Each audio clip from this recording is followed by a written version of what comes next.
All right. Hey guys, welcome to the Fear Itself podcast. We actually have a name this week for what we're doing. And so that's exciting. So my name's Oliver Peter.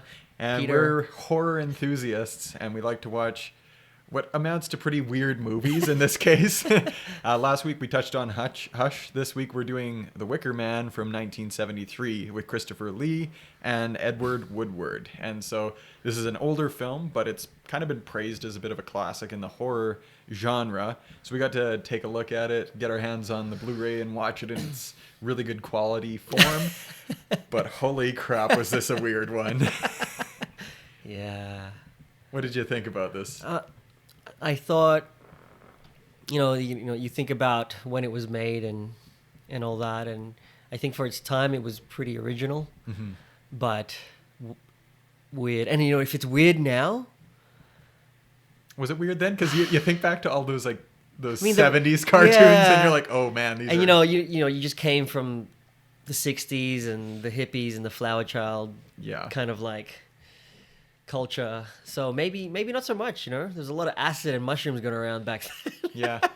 Well, one thing that really stood out to me was just like the clothing that they wore. It was kind of strange. Yeah. Like I just remember the one, like I guess he's like Lord Summerisle, so he was wearing the yellow turtleneck or something. But some of the clothing was kind of funny in it. And the hair and even the music.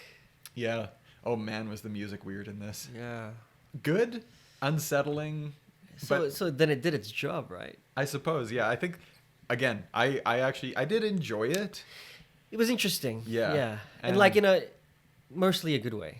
And most people know this film because it's like the Nicolas Cage one is the Wicker Man that people are familiar with, and that one is just a bad movie. It's just a straight up. It's always considered one of the worst movies ever made, and like there's a reason for that. It's weird and awkward, and not that this one wasn't weird, but it was at least competently, like more than competently. I think it was well shot. Yeah. I think it was well acted, and like it was cohesive and everything too. So like it wasn't a bad movie at all. And it built up to a really good apex. Yeah. Yeah. The end of the movie, I think the third act was just unbelievably well done. So, and I think the lead, I was expecting Christopher Lee to steal the show, but Edward Woodward. Yeah, he was great. Yeah. So we got felt his frustration throughout the whole thing. Yeah, if you're somebody who gets frustrated and like the whole movie, it was like a slow person at the ATM in front of him. Just get out of my way. So let's discuss this movie, and to do this, I've brought a. I don't think this is gonna work with the headphones on. I'm Sergeant Howie. Sergeant from Howie. West Highlands. And I am a Christian. Yeah, so it starts off at a church. I'm not gonna wear this. And I believe the Eucharist. Yeah. Yep. They're taking communion, and he's, Edward Woodward's the one leading it. Yeah, he's delivering the sermon. Yep. And going in that it's about, I think people, when you watch it, it's about a cult. So it's a good, I think, nice contrast, right? Yeah, especially in like that region of the world where you have a history of the pagans and the Christians, right? Especially in like and even the Christians against the Christians. Yeah. The Christians against everyone.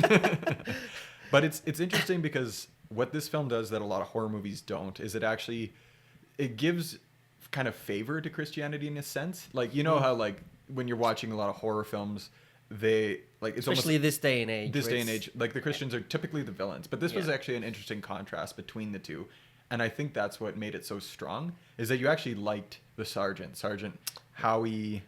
Neil Howie, and so you actually end up I liked him as a character, like rigid and kind of abrasive as he was.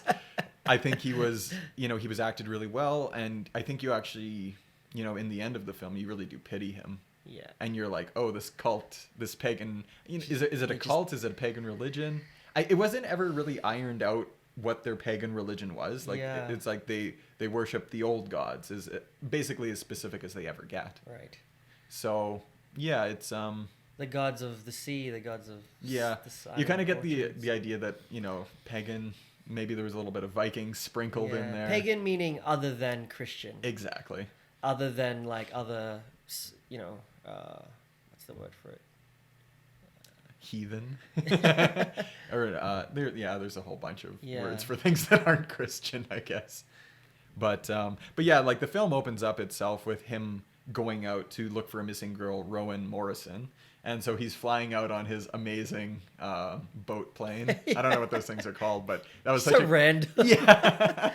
he's a very well accomplished person. Apparently, he's just Yeah, he's the a cop. police plane. And he can fly a plane. And he's going alone to an island. Yeah, he's pretty much John McCain. Yippee-ki-yay, motherfuckers! You kind of wish he would have gone that Why way. did I say that like Dokes? Yeah. Surprise, motherfuckers. But yeah, he goes out like, one-man show. I think it was kind of interesting just to see the setting as well, like the complete isolation. And I had to look it up where in the world they were. It's off mainland Scotland, Yeah. and it's a series of islands called the Hebrides. Right. And so there are these islands that were kind of famous for having different groups of people on them. Like historically, you go back, and especially during kind of the Middle English time, like, the year 1000 to like, maybe when the Normans invaded in 1260, or was it 1066 or something? There's a whole bunch of people living throughout there. I read books about it one time and I forgot everything. But they're kind of famous for having all the different religions there, all the different groups. You had the Norse, you had the English, the Anglo-Saxons, you had the Normans. There was a lot of different people occupying those islands throughout the time. But in this case, like, it's very close to Scotland, I believe. Right. So he flies in, lands the old boat plane. And then calls out to get a boat sent, a dinghy, but they kind of make it hard on him. They do the whole movie. It's like, I was reminded of like Monty Python, where they're like heckling the British knights from like the top. They're just like, you can't come on here, it's private. It's like, I'm the police. Yeah. He gets out his megaphone. And then he establishes that he's looking for a missing girl. Mm-hmm. And it's never said who's reported it missing. Yeah, because it's a mystery. It's a mystery, but yeah, he lets them know that he's there to find her, and then they do come and get him. Yeah, and he gets on there, and like the thing is, throughout the whole film, they're kind of messing with him the whole time. Yeah, and so he shows them a photograph of Rowan Morrison, and the first thing they say is they don't know who that is. Yeah, never seen her on this island, and you're like, this is a small island. Yeah, everybody knows everybody. Yeah, it's like living in a small town. So you got to imagine that something's off right away. Exactly, and then he finds out that there's someone else named Morrison, and who's supposedly her mother, and she lives in the post office. Yeah, I believe it's the post office. But then they tell him that the girl in the picture isn't her daughter. Yeah, they're messing with this guy the whole time. But he goes to stay at the Green Man Inn, and cue a weird song, a series of weird songs throughout this movie. Oh boy. And even the barman, like you see him and he's just kind of like, hey. That guy has a skullet. A full-on skullet. And he goes in there, and like you can also just see like he's in his police attire, and he's wearing his hat. He's dressed down in the uniform, and he's very much like upright. He's got the posture. He's the big guy in the group, and everyone else is like casual, relaxed, drinking beer, and everything goes quiet as he enters the room. This guy kills the buzz. But you cheer for him. Oh yeah, I love it when he just shuts down the party from time to time. Everybody's just having a good time just singing like, and stuff. Hey, the law. Don't forget about the law. But the whole thing about this group of people is just kind of the openness of sexuality in it. Yeah. So everything in it is really sexual. Yeah. Start to finish. Like their songs are about sex. There's cutaway scenes right after he's in the bar of people. And everyone's just like into it on a hill. Yep. The Summer Isle sex scene. Nothing quite like it. And even their song, like there's the barmaid who's actually quite important to it. Yeah, Willow. So because most of the film he's staying at this bar, this inn, this tavern, and in it there's one of the main characters, I'd say, Willow, and she's the barmaid, and she's trying to seduce him throughout the film. Yeah. And they even like everybody's like kind of the song initial song is about kind of like how you want to have, you want to sleep with the barmaid's daughter, and how Yeah. all the men's parts will stand at attention. they had some not so subtle metaphors in this. Yeah, it was a pretty wild thing. That was like, oh, I've picked a weird film for us to watch, which I was happy about. I'm like, okay, I think the thing about horror, and the best thing about the genre that can ever be said, is that it gets to explore those weird things. Yeah. Like there's no other genre that You can really explore gets into taboo. Yeah, exactly. And especially with this is an early horror movie. This is, I believe, before the Texas Chainsaw Massacre. This is like the 70s is like kind of this darker, grittier, just getting into the grossness of horror, I guess. Yeah. And then the Vietnam War. Yeah, that's also taken. Kind of like normalized brutality is kind of. Yeah. Yeah, and in this case, like, I think people are starting to turn against the ideas of Christianity, especially in filmmaking. Like, there's a big movement against it in Britain, and then especially in the United States, you see that as much. I don't know what's happening in Canada. We're like 20 years behind the times. Well, maybe not in the 3 provinces in the middle. Yeah, but it's really interesting because like you can see this war that's going on between Christians, and maybe there's a reason that they kind of just term the others as pagans, because it's like you have Christians and then everyone else. And throughout the film, Sergeant Howie's kind of trying to force this Christianity down other people's throats. Yeah. Yeah, he's going at, like, you can see it in different instances. When he finds Rowan's grave, even, he brushes off the pagan offering off the top and replaces it with a crucifix. Yeah. So you kind of have this character, and if there was one thing you would dislike about him, it's how forceful he is about trying to put this religion on other people. And so I think that's one of the reasons why the film got made. I think there was, at that time at least, a struggle between everyone and the Christian sect, which had at that point maybe gotten a little bit too close to its puritanical roots. Sure. Yeah. And so we get into the bar. We see Willow try and seduce him, and she's also she's a prostitute. And is she a prostitute? It's unclear. She's taking a lot of people's virginities. But it's exactly because in the first scene where you see Lord Summerall, Christopher Lee's, he's kind of offering like a dude to, like a young boy to her. Yeah, is that his son? It might not be. Just some guy climbs, and everyone's singing as they do it. Yeah. and he can, he's in Sergeant Howie's in the other room, and he can hear it all happen. And that's kind of his torment too, because he's such a Puritan that he's a virgin. He doesn't like he's and he struggles with it. You see him in the movie, like it gets to him. Yeah, it gets to him pretty badly, and that's like he's praying while he's being tempted, and he's trying to keep it away, but you can it's pretty visceral the way he struggles against it too. Yeah. And so he's trying to kind of maintain himself in the face of all of this other stuff that's going on, and in the meantime, he's also trying to solve this mystery of the missing girl. So he goes to the school the next day after kind of being tormented through the night. And you don't really get to see Lord Summerall at that point. He's kind of lurking in the shadows, so you don't really get to see who he is at that point. But he goes to the school the next day to kind of sort out where Rowan might have been. So he goes to their classroom, and pretty obviously she's absent, because there's like one desk in the middle of the room where it's like, whose desk was that? No one's. And like they all deny knowing her, but he ends up looking at the list or whatever. Yeah, the register. The register. And he finds her name. Finds her name. So he's like, you're a lie. I'm gonna report. And like he also like walks in on the teacher teaching some pretty odd stuff, about phalluses. Yeah, and then everything is a phallic symbol. Yeah, exactly. And even as he's going to the school, there's these kids, young boys dancing around a phallic a maypole. Yeah, because that's the festival they have coming up. Yeah. Because in any pagan cultish sort of film, you have to have some sort of festival coming up, and it's usually a really weird one. Yeah. And in this case, it's you can see.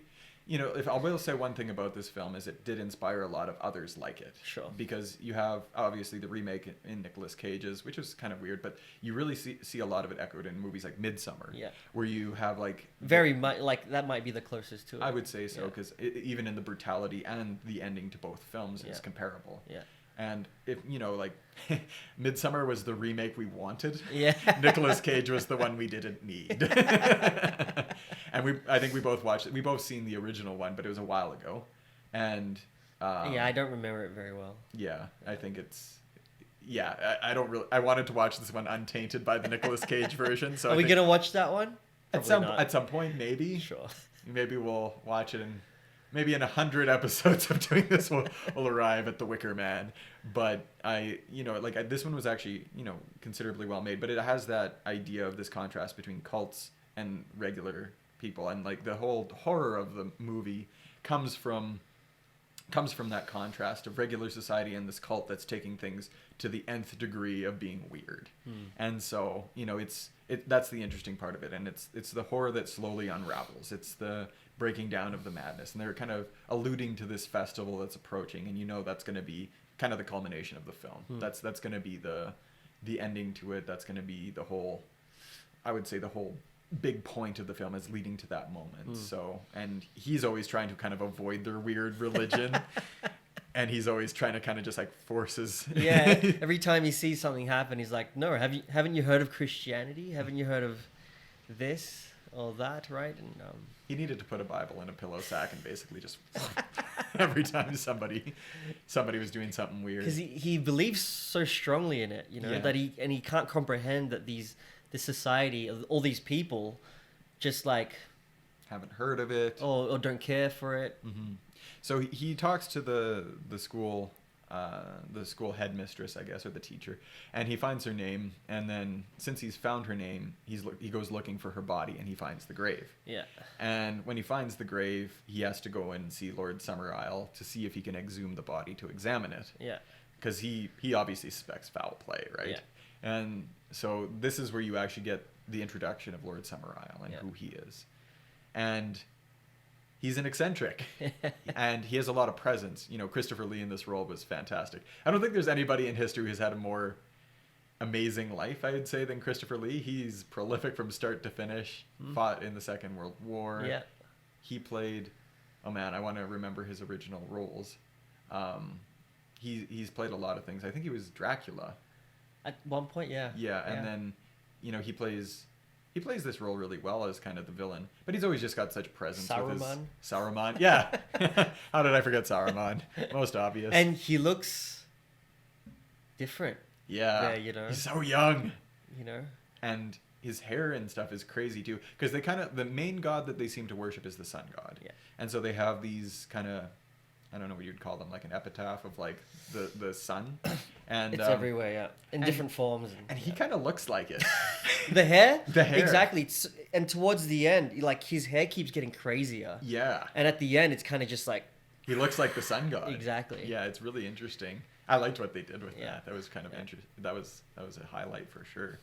And so they're talking about kind of the island and its roots. And Lord Summerisle talks about his grandfather settling the island. And he was some type of botanist anyways, who came up with a strain of fruits that would kind of allow them to develop agriculture on the island.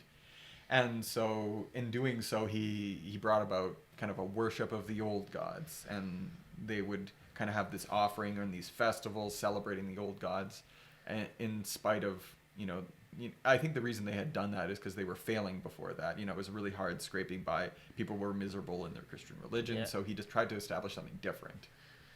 And so you have that establishment of the pagan religion, and you have you have like this kind of annual celebration of like the crops doing really well. And typically they sacrifice an animal in the past, but it's getting worse, right? There's pictures of each festival, and there's one missing. Yeah, so there's pictures of the festival. One of the photos seems to be missing in the beginning, and because Rowan's meant to be in it, maybe. I think that's what he suspects, and that's kind of what you like. Every time there's something kind of missing, like the desk, it's always alluding to. It's a clue that the island has removed to mislead him. Right? Yeah, because they're trying to trick him throughout the whole thing. Exactly, and he got served. So the strains are failing because he got served canned fruit. Yeah. Like, aren't you supposed to be famous for this? Yeah, and then like at the church, he saw like there was all these empty crates of fruit and things like that. Yeah, the Summer Isle apples, all the empty Summer Isle apple crates, and so like he suspects immediately that there's something off, and he's thinking this is kind of the turning point when he talks to Summer Isle, when they get together and start talking about it, where the two ideas really start to clash. We have like that paganism in Summer Isle, and he really believes in this. I don't think it's it's not real. Like you never get the impression that any of the magic is real. No. It's just something that they believe, and it's not like they really give any sort of mysticism to the Christianity in it either. They're both kind of these stark beliefs that they hold, and there's nothing really magical about it, even in spite of the fact that you see them trying to use like putting the frog in the girl's mouth to heal her sore throat, to take her sore throat away. Like you see, or and that's meant to be Rowan's sister. Yes, yeah. And then you also have him when he visits the photographer. He's got all of he's also like a chemist or some sort of like what's the apothecary? Yeah. And so he's got all of the weird things in jars, and like you half developed embryos, and he's got all that weird stuff in there. So you kind of get the impression that there's you get that, you almost get a hint of like witchcraft in it, you know what I mean? And that's where it really starts to like turn and start going downhill.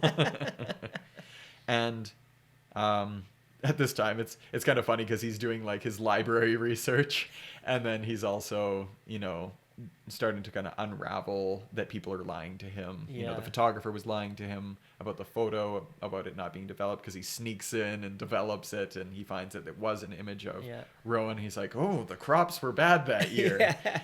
And so he's starting to kind of unravel the fact that everybody knew who Rowan was. And then he finds out that he suspects that she's not dead, right? Because there's no death certificate when he goes to the I forgot about that part. Right, so he finds that out, and he does get permission to exhume the body. And actually at the start, when he first arrives, when he meets Rowan's sister and mother, that he asks the sister, do you know this girl? She's like, yeah, I do. But then she says that she's a hair. And when he exhumes the body, there's no body, and it's just a dead hair. Right. Yeah. And then they say that she was the hair. Yeah. They try and kind of like the whole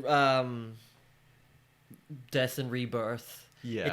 That's very much woven through their beliefs as well. Like even the song where the kids are running around the maypole, it's a song about death and rebirth, and like under the nest, people make a baby, and then they die under the tree, and blah blah blah blah blah. That was one of the weirdest scenes in the movie, man.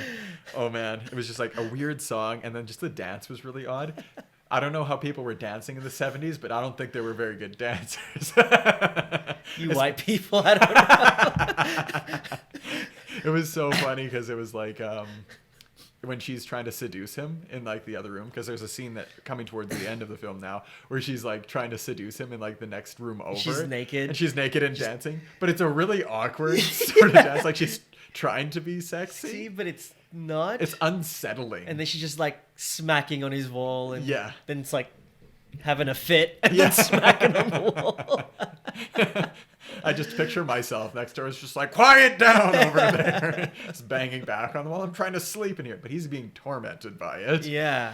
And he almost gives in. He opens the door and then he's like, no. Yeah. So up to this point, he knows that they're getting in his way. He knows it's not Christianity. He suspects that she's alive. And he actually tries to leave because he's like, they're obstructing this investigation. He tries to leave to report it all. And, this whole time he's like saying, I'm the police. I can arrest you. And I think to myself when that happens, like, but you're on an island that, you need to take a plane to, like... Most inconvenient arrest ever. Who's holding all the cards? Like, you have the authority of your status, but boy, is he vulnerable. Yeah, and he doesn't see it almost, right? Because he's just so steadfast in his status as a police officer and his Christianity. And Yeah. it kind of blinds him. Yeah. You know? Well, it's just like he comes in there and he just thinks that he's just in the right in every single way. He's like rigidly Exactly. like in the right, and he Yeah. completely believes that. Yeah. And no one ever seems to feel very threatened by him. They're all No, just kind they're of all like, kind of smirking all the time. yeah. Every yeah. time he asks a question or... They're just kind of leading him on They're and like- just like, idiot. Yeah. Well, like, and you know, I think the one scene that really shows it is when he is in the school, and in Rowan's desk, there's a beetle and a nail. So there's a nail in the middle of the desk, and then there's a beetle tied to it with a thread. And it's just kind of like winding itself Closer to the nail. until it kind of like... It'll probably kill itself. Yeah. Or not be able to move. And so you kind of like, you see that and you're like, you're in trouble, bruh. It's just like not a good place to be. Yeah. And all the kids are kind of laughing about it. And then he's like, why'd you do it? Yeah. You know, if you know that it's a problem. because they're evil. And so it gets towards the end where I think it's actually after she's dancing all crazy in the next room, tormenting him, that he kind of sleeps in the next day. And this is after his plane's unable to leave as well. He's kind of trapped there now. So he's not able to get back. He kind of suspects that, you know, they're all messing with him. And he kind of sleeps in the next day. And she does something super weird. And I Yeah. didn't quite understand what this was. No. But I think... Because she her tried and to- yeah, she her and her tries- dad are... They're getting ready for this festival. And then... Yeah, go on. Yeah, no, like they're getting ready for the festival, so they're all putting on their masks and their costumes. And he had been doing his reading in the library about what the festival was kind of like. The man horse, Yes. the joker, that would be a king for a day, And then and, the man woman. the man woman. So you had like the kind of the, I guess, I can't remember if they call it like the hermaphroditic sort of relationship Yeah. between nature. They weren't very good with the whole trans thing in the 70s, so give that one a pass. But he reads these three main kind of, I guess you'd call them archetypes of the religion. You'd have like the king fool, the man horse, don't know what that is necessarily, but and then you have the one that symbolizes both femininity and masculinity. And so those are costumes that are represented in the festival. And everybody else is dressed up as animals. So they have like these kind of really creepy looking animal masks. Yeah. And so the barmaid and her father are getting ready, and the owner is dressing up as the fool. Yeah. And she's dressing up. I don't remember what her costume was actually. And I don't think she actually. She probably just had an dressed animal up. mask as well. Yeah. No, I think her and the other woman, the librarian or whatever. Not the librarian. There's another woman. Yeah. I don't think they dressed up, but yeah, So he wakes up right to like a severed arm Yeah. that has its hands lit on fire. Yeah, it's like she tried to cast a spell on him because she Yeah. wanted him to sleep throughout the day. And so what she does is she finds a human hand somewhere. You're Yeah. like, where did you get this hand? You kind of see it later that there's a body with missing a hand. Oh, I didn't Yeah. notice that. I think. Yeah, I'll have to think about that one again. But like, yeah, it's like this hand it's like a candle hand where she's like lit the tips of the fingers on fire. Yeah. Maybe it's just like a wax hand. I don't know. Super weird. But it's like meant to make him sleep longer or something like that. And so he wakes up and like knocks it over, and he's all freaking out because he basically got godfathered. And then, He goes on this hunt. well, first he knocks out. Oh, No, he goes on the hunt first. Does he go on the hunt before he goes to bed or after that? I think it's after. Before. I think it's before. Is it? Because he's going throughout the whole... Because he can't leave, and he's like, all right, fuck this. I'm going to find this girl, like, you know, whatever it takes. And he goes around the whole island, every house, looking in every closet. Yeah. And just is looking. And, like, even as he's looking, they're playing tricks on him, you know? Like, he opens a closet, and this girl falls out face first. And you think, you know, it might be Rowan, like, she's dead. And it's just a girl, and she laughs and gets up and runs she put away. like a little bit of like Exact- sauce or something on exactly. her face, and like all the kids are laughing at Yeah, him. and joking. this is where you see all the costumes that are meant to be worn. And Yeah, and so I guess we'll arrive at the next morning, kind of a thing. I don't know what our timeline was there. Yeah. Gets a little bit mixed up, but no, it might actually be after he wakes up, because then you see glimpses of the man horse and right.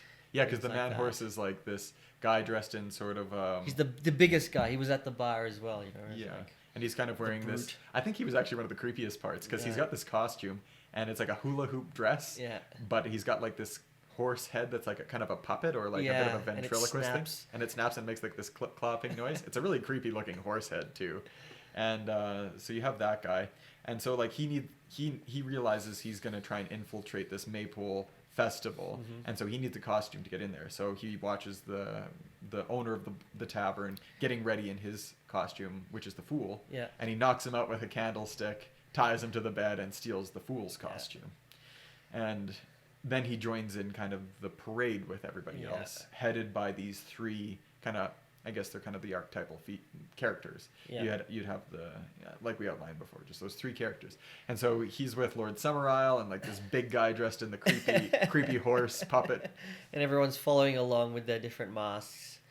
And then, Lord Summerisle does notice that he's not participating as well as someone who knows their role should, right? It's like, you got to be crazier. Yeah, you got to be the fool. You have to dance. Yeah. And that was probably one of the funnier parts of the movie is watching this guy dance. He's like, you could just tell he's like, I don't want to dance. They start kind of poking him in his like junk and stuff. It's weird. And then Lord Summer was like, that's more like it. Yeah. That's weird enough. And so they kind of arrive at this place where There's like a Stonehenge sort of. yeah, maybe they're set kind of up. like the druids. And Yeah, exactly. You kind of get like little snippets of a lot of different pagan religions Yeah. throughout this. You almost get like the Norse, you get the druids, you get kind of a little bit of a few different religions. Yeah. Nothing specific is ironed out. They just call them the old gods. So Yeah. again, anything that's kind of the alternate to the Christian faith. Yeah. So that's kind of interesting. And then In Europe anyway, yeah. yeah, and then they kind of have this little ritual that they go through where they have these 6 swordsmen. Swords, exactly. And they kind of play, it's like the head chopping game. Yeah. Where like everybody has to go up and poke their head through the 6 swords interlinked between these swordsmen, and they'll like cut. Yeah, it's meant to be random. Like you read about it too. Yeah. Earlier, so like, and that would be the sacrifice or something. Yeah, maybe that's what he's thinking, is that somebody's going to be the sacrifice. And They're then going to get beheaded here. Exactly, and he tries to avoid it. Yes. But he, They put him through it, and he gets through it. he gets through it, and then they do eventually cut a head off. Yeah. But then you find out it's just like the head of a mask. Yeah, it's just a little girl. So he's like, oh, that was the sacrifice right there, and I didn't stop it. Yeah. But then it's just kind of, it's a red herring. Yeah. And so this little girl like takes her mask off, and they're laughing about it and stuff. And they skip ahead to like the rest of the festival, which is by the sea. Yeah.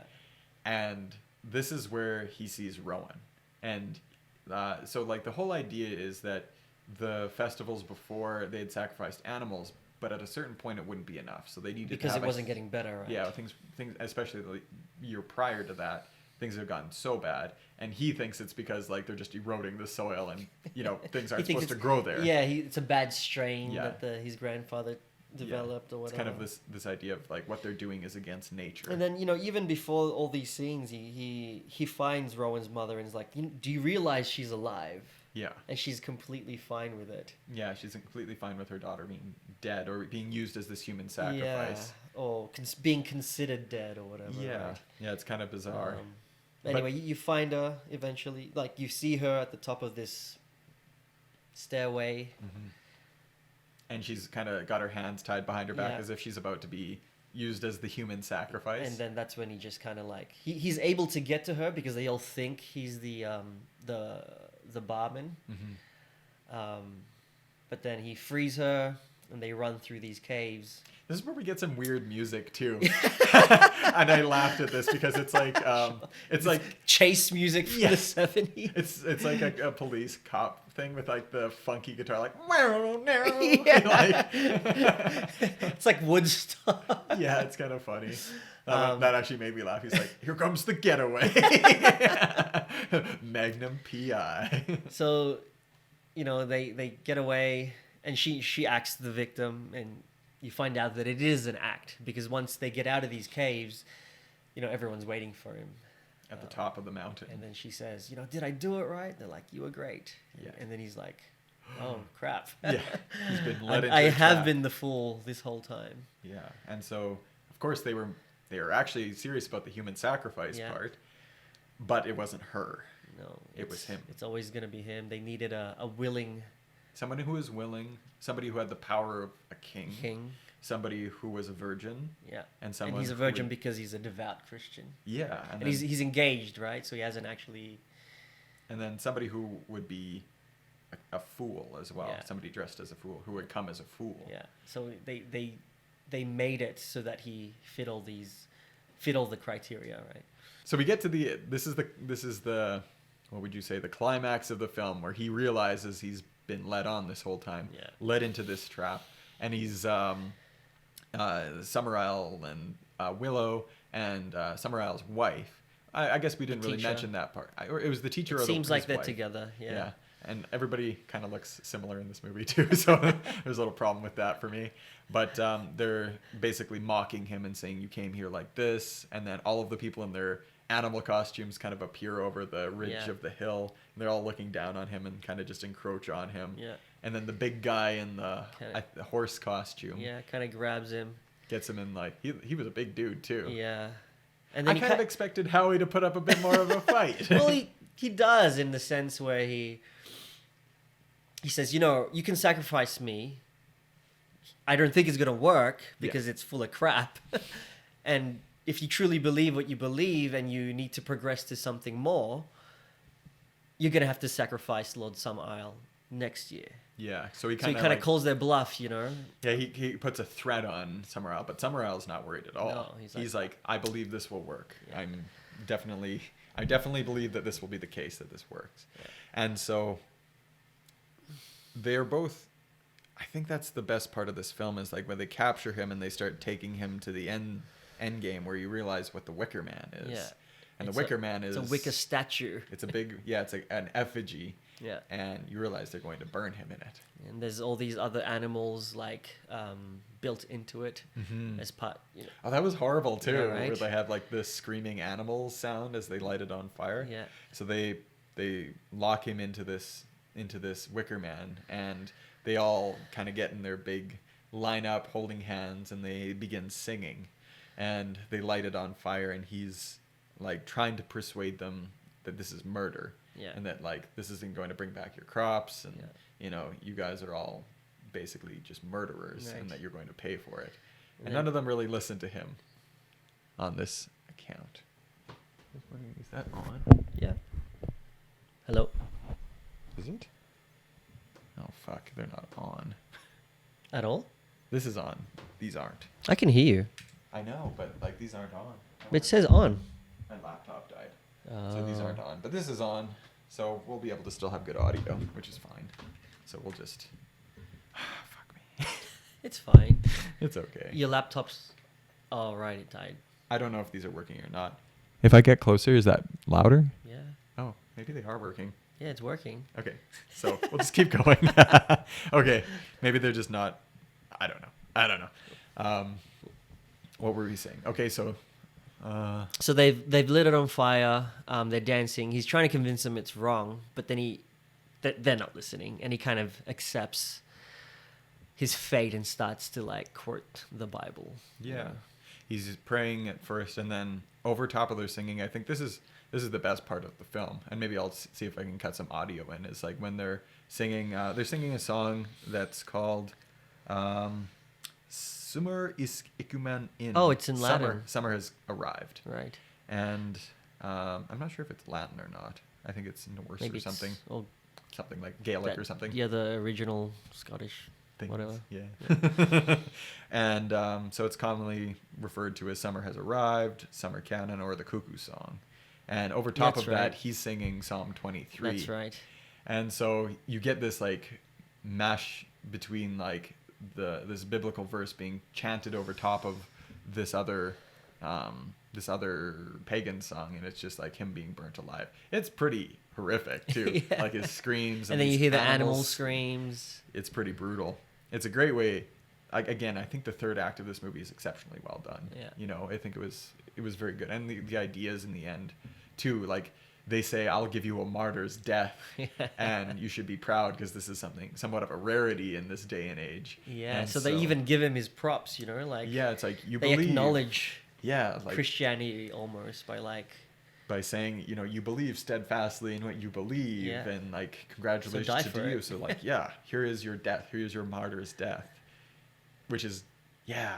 Oh man, it kind of like that ending is just hard to. And it's in Christopher Lee's like deep, Yeah. like Yeah, and this is when he's looking full sun god. And it's like the wind's at his back and his hair is all crazy. he kind of looks like Rick from Rick and Morty. A lot like Rick and Morty, actually. Oh, he's crazy. So fits the mold. Yeah, what did you like? What do you think about what did you think about the film in total? I think it was very creative, especially for its time. Mm-hmm. And even today, you recognize what it is. Yeah. Right. You recognize it's breaking boundaries and pushing the limits. And the concepts that they're trying to like deal with. Yeah, they're very much like, I think it's the beginning of many things. And it's a very complex movie. Yeah, and it's interesting too that it's British and not American. So like I think you would have gotten a higher quality of a film perhaps, with like Hollywood had produced it. It was a product of its budget and its time. Yeah, like I think it was limited in its budget. It was all spent on the plane. But even and the Wicker Man. And the Wicker Man. It's like, oh man, the guy who had to build that. Yeah. Actually, that would have been kind of fun to build like a giant wooden dude. Yeah, and right? Set it on fire. That'd be top great. of a cliff. So to say, if anything else, it's interesting. Yeah. And very complex and a good talking point. You know, there's a lot. Would you recommend this to somebody? Only if you want something to talk about. Yeah. Like we do. Yeah, I watched this movie and I knew I was going to hand the Blu-ray off to you afterwards, and I was like, I found it interesting that I necessarily enjoy the movie as a movie. I think it's aged a little bit Yeah. beyond what's enjoyable for a regular film goer. Yeah. Like, you wouldn't sit down to enjoy this film necessarily because... You'd sit down to study it. Yes, Right. and see where the origins of these types of movies came Yeah. from. Because I think, I mean, there's parts of it that are really exceptional. Yeah. Like, I think... So it's not utterly out of... There's parts to enjoy, for sure. I think the middle part is where it's a little just bit weird. Exactly, because it starts and you're kind of like curious and you're intrigued, and then you're like, what's happening? And then it's like... And then, once a third act starts, you don't want to turn it off. Yeah. You do want to know how it ends, right? Yeah, that's the point when he's hit the point of no return and you're like, what's going to happen to him? So I don't know how it compares to the more modern version of it, but I'm glad that we watched this before, And after watching Midsummer, mm-hmm. it's a good... would I have enjoyed it more or less not watching Midsummer? I think because we watched Midsummer. Midsummer is so good. It is very very good. good. So good. It's like we talked as about close it to a earlier. 10 As you can really Yeah, get. as you can It get. hit everything really well. It was well shot, really interesting, brutal, and very, very brutal. and as interesting, if not more, than Wicker Man is. Right? And maybe it doesn't exist without Wicker Man. Exactly. I think it doesn't because they both have very comparable endings. Very exactly. The whole time you're watching Wicker Man, you remember Midsummer. Yeah, the whole time, and the isolation, the cult that's deviated, even like the location in the world where it's happening in Sweden has that link to paganism. Exactly, and the way they mislead, the protagonist. Yeah, but it was overall I would say it's worth a watch, especially if you're trying to kind of discover origins. Wicker Man? Yeah, I think Sure. If you want to understand the roots of those types of films, Yeah. it comes back to this. I mean, there's certainly it's based on a novel called The Ritual from 1964. I can't remember who was the author of that, but it is based on a book. So there was these ideas kind of percolating around that time. Which is why it's probably so complex. Because if you just got a bunch of screenwriters, you know what I mean. It probably wouldn't have been that layered. Yeah, you sometimes get those movies now that it's almost like the aside horror movies that tend to be really good because they put a lot more time into script. It's not just about producing and marketing it. It's like you get stuff like this where it's unique, bizarre, its own thing, and it's not overproduced. Its dialogue is odd, but not like overly dramatic or too simple. So it's its own little strange thing. And yet the singing. So there's a bunch of songs, and not it wasn't the score. It was people singing. Yes. And it was like minutes of it. So it's like, and is it a musical? Why? I'd watch this again as a musical. So It's unique for sure. Yeah. You know. And I think, we'll probably end up picking something a bit more modern for next week. But I'd say this is worth a watch. I think, especially if you want to understand the horror genre a little bit better. Sure. You know, I think, is it a must-watch? I think it is if you want to get to the original idea of like that. It depends on what you want out of it, right? Yeah. If you're looking down if you sit down with some popcorn, maybe not so much. Yeah. If you want to study a movie, absolutely. Yeah, if you got your notebook out and you're trying to understand film, Yeah. this is a really good watch, and it's it really lends itself to the history of film. Like it's got its place there, and it's a big marker for what comes after it. And I think a lot of people watched it and leaned on it for what they ended up making later. I think it's just been done better in modern times. Like Ari Aster is a very talented filmmaker. Yeah. So like you have, when you compare something like Midsummer, where he's obviously got the benefit of better technology and all of that as well. But I think just the script for that, the language of the film in it is very good. And, like in this, you get those like crash zooms on horrified faces where it's just like... And you see all the bad makeup. Something I noticed about Edward Howie is like he was wearing a lot of makeup, like he was in a play. Right. And it wasn't like he was dressed up like... Yeah, you could see the lipstick. You could see the foundation. Yeah, some of these movies aren't necessarily good to put on like super HD. Yeah. You're like, oh, I see a little too much. But overall, great. So out of 4? Out of 4? Oh yeah, on the Ebert scale, what would you give this? I'd say I'm going with like a 2. Right. I'd say because like I found it interesting because I wanted to study the film because. Studying it because we're professionals. Yeah. We aren't 2 guys in my basement. But if I didn't want to do that, I don't know if I'd enjoy it that much. Yeah, I don't think I would sit down and enjoy this film. Yeah. I would actually rate it higher at about a 3 for what it contributes later. Okay. And I think if I were to watch it in modern times and somebody to just make this right now, it's a 2. But for what it was from its time, if I have to imagine myself, if they remade it better, I think you already touched on that. Yeah, Midsummer was the remake and I that think we that's, wanted. That's a 4-star movie for sure. That was great. It was full on a great film. Yeah. So I think even for this time, like the plot was a little convoluted. You saw things coming, like it was a lot of stuff and it was telegraphed. So I want to rate it higher for what it's done, but I also think if you watch it now, you're like, this is strange, and maybe not in a good way. It's not unsettlingly strange. You're just like. You're watching something that's aged. Yeah. So yeah, I think you're accurate. Maybe we'll give this a 2.5. I mean, you can give it a 3. Like I get it's the origins of many. Yeah, I always find it hard to give things a rating out of like use the Ebert scale. You chose it. You chose the scale. I try to give it out of a 10. So there's like gray areas, But then everybody always just gives kind of good bad movies a 7. You have to do a 10 scale. You can have the halves and all that. All right, we'll do the out of 4, but we'll give it quarter stars. I don't like this. Then stop complaining. So. I say 2, you say 2.5, 3. Yeah, something in around there. I would say I'm gonna go with 3. Yeah. Because I think it actually does do a lot of things really well. It was very groundbreaking. Yeah, I'd say so. Yeah, right. And it's in that film. It's in that era of film where horror becomes what it is. Yeah. And I think it contributes a lot to that. And I think it does reasonably well what it sets out to do. Acting was great in it. I think the acting was really good actually, especially on the part of the two leads. Yeah. Edward Woodward. Great in it. Yeah. And Summerall was good because Christopher Lee. He kind of just does what he does. Yeah. Like. Yeah, I mean, like that's where Christopher Lee. I don't, before that, he was obviously a great actor on many stages. So, he just does what he does all the time. But I think he did it. I think he played it very well still. So yeah, that is the film Wicker Man from 1973. Watch at your own discretion.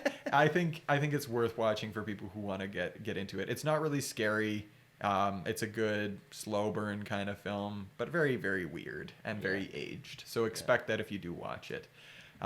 Next week, what are we thinking about watching? I think we haven't We need to make a bowl out of which we draw movies. So maybe we'll do this after we finish recording for today. But yeah, thanks for watching the podcast. You can go ahead and subscribe to it and look forward to many more horror films. We'll do a few more modern things because we've kind of hit a couple weird ones to begin with. Yeah, and we've only done 2. So. Yeah, it is what it is. We're still getting started. We're not movie analysts or anything. We've literally just set up microphones in the basement here. So at least we have a space and everything recorded, hopefully, this time. So we'll find out and discover that after we're done. Yeah. So my name's Oliver, and this is Peter. And thanks for watching the Fear Itself podcast. We'll catch you next week. Bye. Oh, wait, I need my police hat. Ow. You look silly.